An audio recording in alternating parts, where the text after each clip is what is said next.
Good day, my name is Karen and today we are going to take a look at the new Brothers Canon Cut Machine SDX 1200. We will go through all the new features and differences from the last model. The SDX 1200 is the third generation's Canon Cut machine and it replaces the CM900. I am going to point out the top 5 features. First, let's talk about the auto adjust blade. This is the most amazing feature of this machine.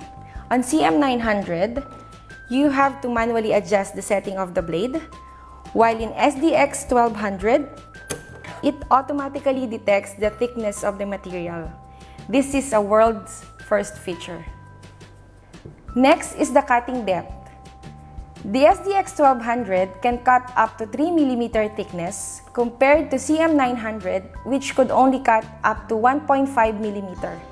This opens up a new whole range of items and materials to cut. I will now show the accessory compartments. The SDX 1200 has many hatches and compartments. This is great for the storage of your accessories and essential tools such as spatula and stylus. There are also additional patterns and fonts. The SDX 1200 has 1,303 patterns, and that is 201 more than the CM900. It also has 17 fonts, which is 2 more than the CM900. Lastly, the SDX 1200 has a robust design with low noise. I will now show you by cutting the same design on both machines. First, let's cut it on the CM900.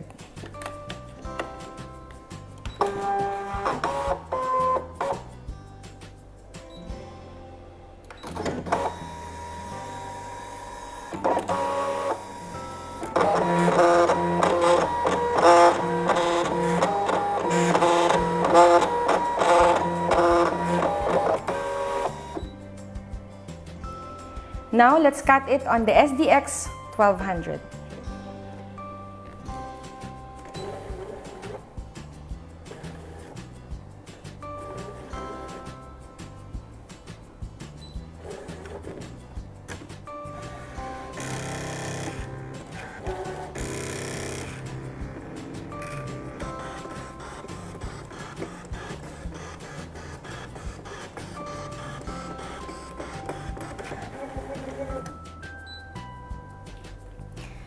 I hope you enjoyed this video and get a chance to see the new SDX 1200 at your nearest Brother dealer.